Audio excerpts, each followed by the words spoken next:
बहुत उम्दा डिस्कशन यहाँ पर हो रहा है, क्योंकि देखिए आस्था और विज्ञान को जोड़ने की कुछ चीजें यहाँ सामने रखी जा रही है। खास मेहमान लगातार हमारे साथ बने हुए हैं। एक बार फिर से जल्दी से आपका तारुफ करवा देती हूँ। हमारे साथ श्रीमती सरोज बालाजी हैं, जो कि भारतीय राजस्व सेवा की अधिकारी रह चुकी हैं और अभी institute of scientific research on Vedas की डायरेक्टर भी हैं। हमारे साथ श्री अशोक भटनागर साहब हैं, जो कि खगोल विज्ञान केंद्र यानी पोजिशनल एस्ट्रोनॉमी सेंटर कलकत्ता के निदेशक रह चुके हैं और ये अभी टेक्निकल डायरेक्टर है institute of scientific research on Vedas. और हमारे साथ बहुत सीनियर साइंटिस्ट राजीव निगम जी जुड़े हुए हैं, जो कि national institute of oceanography Goa में मरीन आर्कियोलॉजी के हेड है। सर, ब्रेक पर जब मैं गई थी तब, अच्छा एक सेकेंड आओ, उससे पहले दर्शकों के लिए वो डेट्स बहुत मायने रखती है। आज तारीखों का दिन है, इसलिए जल्दी से तारीखें बता देते हैं कि अब तक कौन कौन सी तारीखें सामने आ चुकी है। राम का जन्म कब हुआ? 10 जनवरी 5114 ईसा पूर्व को हुआ। राम के वनवास के जाने की तारीख भी आज यहाँ पर खोजी गई, 5 जनवरी 5089 ईसा पूर्व। सीता हरण से पहले खरदूषण का जो युद्ध हुआ उसकी तारीख 7 अक्टूबर 5077 ईसा पूर्व। अशोक वाटिका में सीता किस तारीख को हनुमान जी से मिली? वो 12 सितंबर 5076 ईसा पूर्व। हनुमान जी जब लंका का दहन करके दोबारा राम जी के पास पहुंचे थे तो वो तारीख भी सामने, 14 सितंबर 5076 ईसा पूर्व। राम के साथ रावण के युद्ध की तारीख तक देखिए अभी हम पहुंच चुके हैं, वो है 24 नवंबर 5076 ईसा पूर्व। अब निगम जी आपका रुख कर रही हूँ। इससे पहले जब बात हो रही थी, क्योंकि अब युद्ध होना था और युद्ध शुरू हो चुका है, तो राम सेतु का जिक्र तो आना ही है। राम सेतु की जब बात होती है और जब आपकी फाइंडिंग्स की बात होती है तो उसमें एक सवाल बहुत सिंपल सा आ जाता है कि क्या आप मानते हैं, क्योंकि एक साइंटिस्ट हैं आप और आपका इन सारी चीजों को कहना बहुत माने रखता है, कि 7000 वर्ष पहले ये जो राम सेतु है ये वॉकेबल था और रामायण में जिस बात का जिक्र है वो हो सकता था?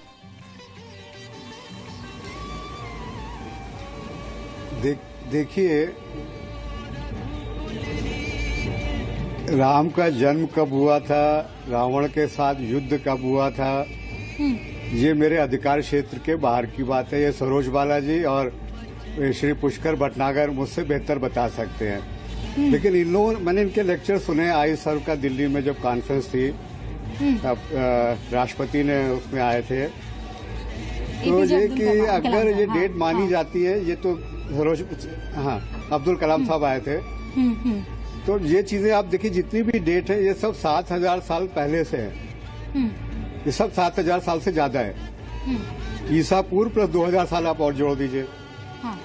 और हम लोगों ने जो काम किया है वो सी लेवल फ्लक्चुएशन पे किया। हमारे एक मित्र थे श्री हाशमी साहब, तो मैं और डॉक्टर हाशमी, हम लोगों ने एक सी लेवल कर्व पब्लिश किया था 1995 में जियोलॉजिकल सोसाइटी ऑफ इंडिया के जर्नल में। अगर उस कर्व पे आप 7000 साल पहले से जाए, कह देती हूँ, जिस कर्व का आप जिक्र कर रहे हैं वो जरा टीवी पर दिखा भी दे। वही कर्व हम यहाँ पर दिखाना चाहते हैं। ये जो हमारे पास स्क्रीन है स्टूडियो में, इसमें वो कर्व हम दिखा रहे हैं। सर, अपनी बात आप जारी रखिए। हाँ, मैं तो हाँ, कर्व तो देखिए, अगर सरोज बालाजी के पास हो तो दिखा पाएंगे। मैं तो इस समय देहरादून में हूँ, तो लेकिन वो कर्व पब्लिश कर्व है। और सरोज बालाजी ने जो किताब लिखी उसमें हाँ देखिए, ये दिख रहा है आपको। हाँ। आप देखिए, इसमें अगर 7000 साल से पहले, देखिए सी लेवल कर्व जो है, ये पब्लिश जब हुआ था तब ये राम सेतु पे या और चीजों पे इतनी बातें नहीं होती थी। तो इसमें सबसे पहले जो एक चीज आपको दिख रही है, आज से करीब 9500 साल पहले ऑफ सूरत एक शहर का खोज की थी NIOT वालों ने, और जिसके बारे में मतलब बताना बड़ा मुश्किल हो रहा था कि ये शहर कैसे बना होगा, क्योंकि ये this makes the Indian civilisation, the urban civilisation older than any other. तो जब सी लेवल उसमें 30 से 40 मीटर वाटर डेप्थ पे था, अब आप 30 to 40 मीटर वाटर डेप्थ डालें और टाइम देखें तो बिल्कुल मैच करता है। तो इसलिए किसी को भी बहुत ताज्जुब नहीं होना चाहिए कि वहां पे सभ्यता हो सकती थी। इसी तरह अगर आप 7000 साल पहले से इस कर्व पे डेट डाले तो आप देखेंगे सी लेवल जो है वो करीब करीब उसी समय आज के लेवल पे आ रहा था। तो अगर आप सी लेवल थोड़ा नीचे करें तो ये एरिया बहुत ज्यादा गहरा नहीं है। माफी के साथ उथला एरिया बन जाएगा जो राम मैं सेतु माफी के साथ आपको रोकूंगी, लेकिन लब्बो लुबाब जो है वो ये है कि हाँ, उस वक्त राम सेतु पर चला जा सकता था और 5 दिनों में उसकी मरम्मत जो जगह जगह थी उसकी की जाती थी। हाँ सर, एक सेकंड दर्शकों को मुझे एज ए वैज्ञानिक होने के एक मिनट, मैं एक वैज्ञानिक होने के नाते खाली इतना ही कह सकता हूँ कि आज से 7000 साल से पहले सी लेवल नीचे था और ये पॉसिबल था कि गड्ढों को भर के आर पार जाया जा सके। ठीक है, इनफ सर, थैंक यू, बहुत बहुत शुक्रिया, बहुत बहुत शुक्रिया सर। हाँ, बहुत बहुत शुक्रिया सर। अब मैं अपनी बात कह देती हूँ जल्दी से। हम एक सवाल पूछ रहे हैं। बाद्रा जी कुछ कह रहे हैं शायद। हाँ बाद्रा जी। हाँ रुबीना जी, हाँ इसमें 2 पॉइंट बताना चाहिए। जियोलॉजिकली ये जो राम सेतु है इसका कैसे बना हुआ है, अभी देखिए, अगर अभी जैसे कुछ देर पहले बताया कि गूगल के नक्शे में ये जो राम सेतु दिखती है, एक्चुअली ये क्या है, ये कोरल जो समुद्रिक जीव है, ये जो पुरानी चट्टानें वहां पर डाली गई थी उसके ऊपर में ये जमा हुआ है। ये एक्चुअली जो पुराने जो पत्थर, आप जब ये NIOT ने जो ड्रिलिंग किया था इसी जो राम सेतु के ऊपर में, तो ड्रिल में ये पाया गया कि ऊपर में तो कोरल है लेकिन अंदर में जो पत्थर मिलती है उस पत्थर आसपास में कहीं नहीं मिलती है, काफी दूर से लाया गया पत्थर है। जो आप जानते हैं कि सुग्रीव जो उनके बानरों के साथ में जो पूरे पत्थरों को उठा के ये तमिलनाडु के एक सवाल का जवाब दे देता है जिसका जिक्र मैं सरोज जी से कर रही थी। सरोज जी, एक दर्शक ने पूछा कि भाई बता दीजिए ये पत्थर तैरते कैसे हैं, वो यही एक्सप्लेनेशन। अच्छा सर, मेरे पास वक्त की कमी है इसलिए हमें जल्दी जल्दी आगे बढ़ना गया है। हाँ अच्छा, मुझे जल्दी जल्दी आगे बढ़ना होगा क्योंकि इस पर वाकई एक अलग से प्रोग्राम हमें करना ही होगा।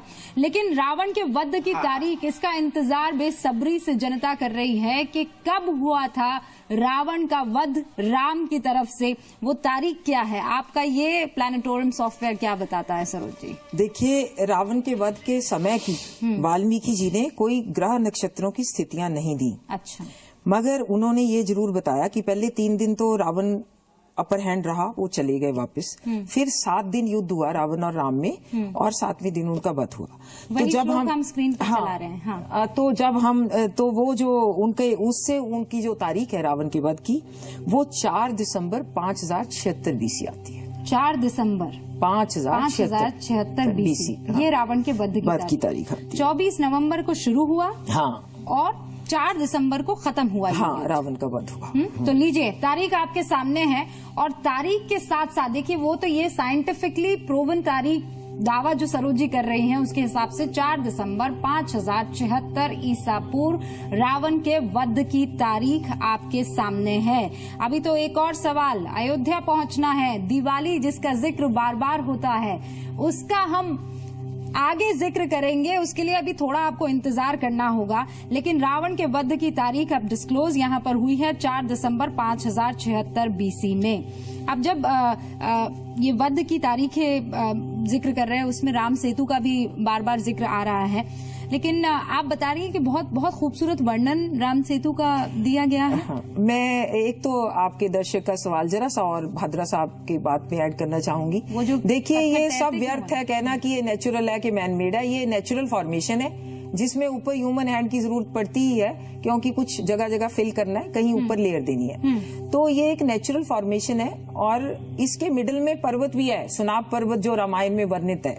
ओके, तो फिर ये जो कोरल ये पत्थर तैरने की बात करती है, हाँ। वास्तव में वाल्मीकि रामायण में ऐसा कहीं नहीं लिखा कि नल ने कोई पत्थर उनपे राम लिखा और वो तैरा दिए। नहीं, कोरल आपको मालूम है कि वो पानी में तैरती है। कोरल पत्थर जालीदार पत्थर होता है और वो पानी पे तैरता है। ये बात डेफिनेट है कि ये कोरल पत्थर भी वहाँ बड़े बड़े पत्थरों के अलावा जो फिलिंग हुई 5 हिस्सों में फिलिंग हुई, उस पे कोरल भी के छोटे छोटे टुकड़े भी लगाए गए। ठीक है। और ये कोई इस इधर उधर की रिपोर्ट नहीं, डिपार्टमेंट ऑफ अर्थ साइंसेज की रिपोर्ट है। हाँ। जो सुब्रमण्यम स्वामी जी ने अपनी राम सेतु किताब में इन्वर्टेड कॉमर्स में रेफर करी है और ये बताया है कि ये उसमें क्या क्या यूज किया गया।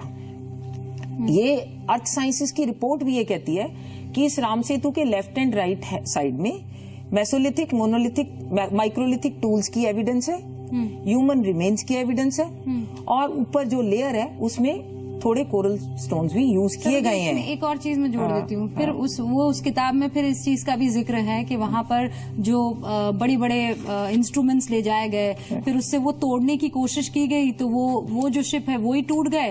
फिर उसके बाद उसको शिप को उठाने के लिए जो दूसरे वेसल वहां पर पहुंचा वो भी टूट गया। फिर जो एक शख्स था वहां उसकी टांग टूट गई। तो ये क्या है, ये करिश्मा हुआ वहां पर?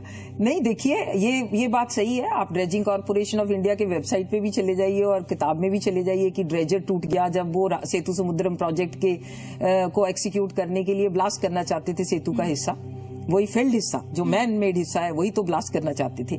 दूसरा तो ब्लास्ट होगा नहीं, नेचुरल पर्वत तो क्या उनसे पूरा ब्लास्ट होना है। तो बिल्कुल ठीक है। फिर क्रेन टूट के डूबी, फिर रशियन इंजीनियर जो गया उसकी टांग भी टूटी। मगर हम वैज्ञानिक माइंड इसको कोई करिश्मा नहीं समझ रहे, कोई नेचर का करिश्मा या भगवान का करिश्मा नहीं समझ रहे। वास्तव में तो ये है कि इस पुल के, राम सेतु के जो ऊपर नॉर्थ वाला हिस्सा है उसमें सी की सतह थोड़ी ऊंची है और जो साउथ वाला हिस्सा है उसमें सी की सतह थोड़ी नीचे है। हाँ। तो आपको अगर जैसे हम उसमें ब्लास्ट करेंगे तो जो ऊंची सतह वाला सारा डिपॉजिट है सी में नीचे, वो बड़े फोर्स से आएगा। हाँ। और जो भी मशीन सामने होगी उसको तोड़ेगा। तो हमने कई हजार करोड़ का नुकसान कराया, अपनी मशीनें तोड़ी और चुप करके बैठ गए। तो उसकी बजाय अगर हमने श्रीलंका वालों की और ये कंपनियों की बीओटी की राय मान ली होती कि एक पुल बना दिया होता तो एक तो इंडिया श्रीलंका में टूरिज्म प्रमोट हो जाता, कितना जबरदस्त प्रमोट होता। मैं तो कह सकती हूँ 1 करोड़ लोग उसमें 1 साल में चलाते।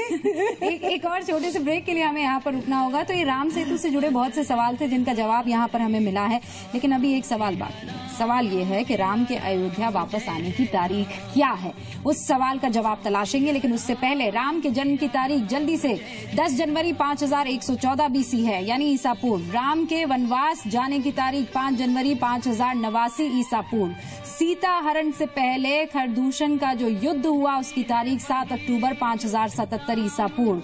अशोक वाटिका में सीता जिस दिन हनुमान जी से मिली वो 12 सितंबर 5076 ईसा पूर्व की तारीख निकल कर आती है, अगर इन साइंटिफिक सॉफ्टवेयर्स का इस्तेमाल करके ग्रह नक्षत्र का जो जिक्र किया उसमें डाला जाए तो। हनुमान जी जब लंका का दहन करके पहुंचते हैं तो वो 14 सितंबर 5076। अब 5076 में नहीं कहूंगी क्योंकि अब सारा का सारा सीक्वेंस वैसे ही चल रहा है। राम के साथ रावण के युद्ध की तारीख 24 नवंबर। राम के वध की तारीख अभी माफ कीजिएगा, रावण के वध की तारीख 4 दिसंबर 5076 ईसा पूर्व। अब तो श्री राम का टाइम मशीन टेस्ट यहाँ पर लाइव हुआ। उनकी जिंदगी से जुड़े हुए बहुत सारे अहम घटनाएं, बहुत सारे अहम पहलू जिनका जिक्र बकायदा रामायण में, वाल्मीकि रामायण बार बार मैं कह रही हूँ क्योंकि उसमें जिन ग्रह नक्षत्रों का जिक्र किया गया है उनको साइंटिफिक पैमाने पर जब उतारा गया तो ये तारीख है जो अभी टेलीविजन स्क्रीन पर आपके सामने दिख रही है।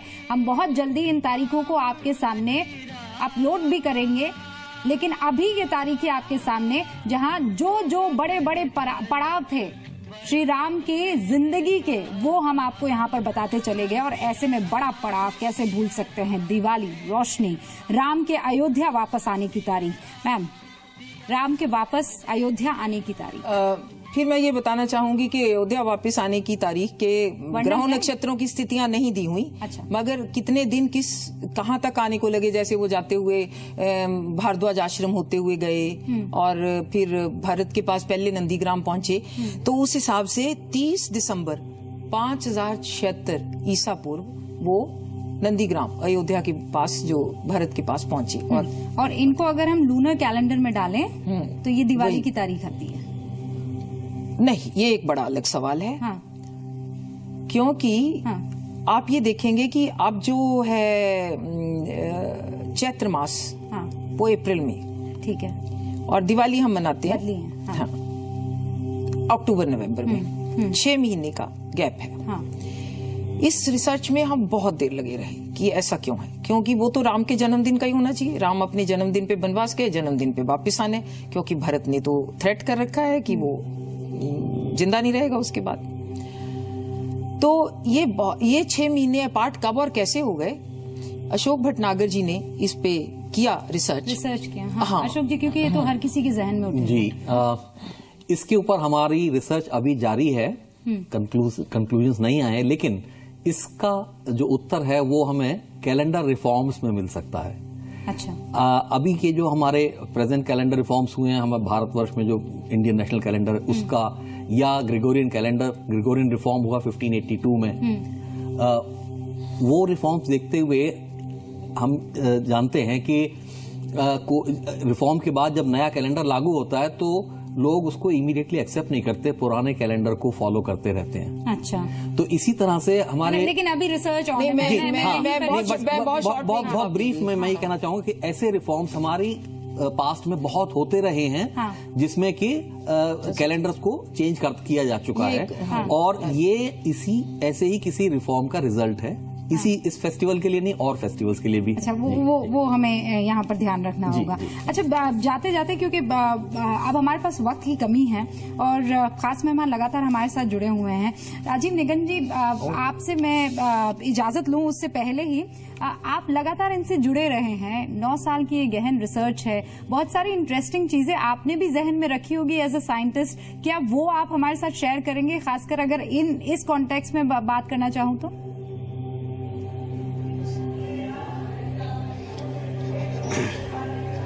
देखिए, हम लोग तो रूटीन वे में सी लेवल की स्टडी करते रहते हैं। हाँ। और इसके बहुत से इम्प्लीकेशंस हैं। हाँ। खासतौर से आर्कियोलॉजी में या history of the Indian reason. जैसे लोथल करके एक जगह गुजरात में, which is the ever discover oldest dockyard of the world, जिसको हम लोगों ने डिस्क्राइब किया, उसकी एग्जिस्टेंस पॉसिबल है सी लेवल कर्व पे। इसी तरह से द्वारका का जो टाइम है, एंशिएंट द्वारका के ऊपर हम लोगों का काम है।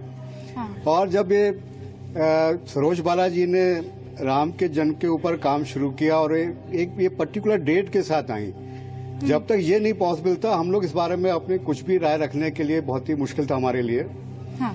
लेकिन जब उन्होंने एक डेट रखी और ये कहा कि ये 7000 साल पहले की चीजें हैं, हाँ। तो हम लोग इतना कह सकते हैं कि उस समय सी लेवल नीचे था, बहुत अधिकार के साथ कह सकते हैं कि सी लेवल नीचे था। और चूंकि सी लेवल नीचे था तो ये पॉसिबल था, ठीक है, कि इंडिया और श्रीलंका के बीच में, सर वक्त की वाकई मेरे पास कमी है, लेकिन मैं आप सभी लोगों का धन्यवाद करूं उससे पहले मैं शायद 30 सेकंड दे पाऊंगी सरोज जी आपको, कुछ अगर इंटरेस्टिंग, खासकर मेरे पास जो सवाल। देखिए, एक तो मैं ये बता दूं कि हमारी एक जीवन पद्धति रामायण काल से वैसी चली आ रही है। हाँ। आपको हथियार जल्दी से ये पिक्चर भी दिखा सकते हैं कि स्टोन एज कुछ नहीं था, ये होलोसीन पीरियड या नूतन युग लास्ट आइस एज के बाद शुरू हुआ। आपको सी लेवल कर्व देख ली, हर स्कूल कॉलेज में यही पढ़ाया जाएगा कि नूतन युग होलोसीन पीरियड लास्ट 12000 साल से शुरू हुआ। और वो सिविलाइजेशन जो है कॉन्स्टेंटली डेवलप हो रही है। अच्छा। और राम की वंशावली में राम से पहले भी 64 राजा हुए, राम के बाद भी 64 ससूर्य वंश के राजा हुए। ये आपको दिख जाएंगे। ये क्या है, कॉपर के एरो हेड है, कॉपर का धनुष्वान का, ये राइस है, ये सब 7000 साल पुराने पुरातत्व विभाग ने निकाले। और बीरबलसानी इंस्टीट्यूट ऑफ पैलियोबॉटनी ने इनकी डेटिंग करी, एपिसोड के लिए ये डेटिंग हो गई। तो ये जो पूरी की पूरी पद्धति है वो सारी जो है चली आ रही है। और 7000 वर्ष पहले राम का समय और उनसे पहले 2500 वर्ष के राजाओं के नाम, और उसके बाद आज तक का लिंक कंटिन्यूड है। ठीक है, ये एक वैज्ञानिक वो है। तो कुल मिलाकर सत्यता असत्यता आपके सामने है, आप स्वतंत्र हैं, ये मानने के लिए ना मानने के लिए, क्योंकि हम स्वतंत्र देश में हैं। लेकिन ये तमाम बड़ी फाइंडिंग्स आज इस प्रोग्राम के जरिए जी न्यूज पर आपके सामने रखने की कोशिश की है। सरोज जी, बहुत बहुत शुक्रिया। जी। और अब मैं ये कहना चाहूंगी, जो दर्शक बहुत कीन हो कि ये डिटेल ज्यादा जानना चाहते हैं, तो हमारी किताब है हिस्टोरिसिटी ऑफ वैदिक एंड रामायण एरास, ये फ्लिपकार्ट पे, अमेजॉन वगैरह पे अवेलेबल है। जी, जी। वो इसमें पढ़ सकते हैं। दूसरी किताब पे और डिटेल्स आगे लेंगे, वक्त की बहुत कमी है, लेकिन इस पर बहुत सारा डिस्कशन किया जा सकता था। राजीव निगम जी, आपका भी बहुत बहुत शुक्रिया हमारे साथ बने रहने के लिए। सारे खास मेहमान यहाँ पर हमारे साथ बने हुए थे। भद्रा साहब, आपका भी बहुत बहुत शुक्रिया। आगे लौटेंगे, क्योंकि देखिए अभी तो सवाल खड़े होंगे, बहुत से विवाद जन्म लेंगे, उन्हीं सारी चीजों को लेकर दोबारा हाजिर होंगे। एक छोटा सा लौटेंगे।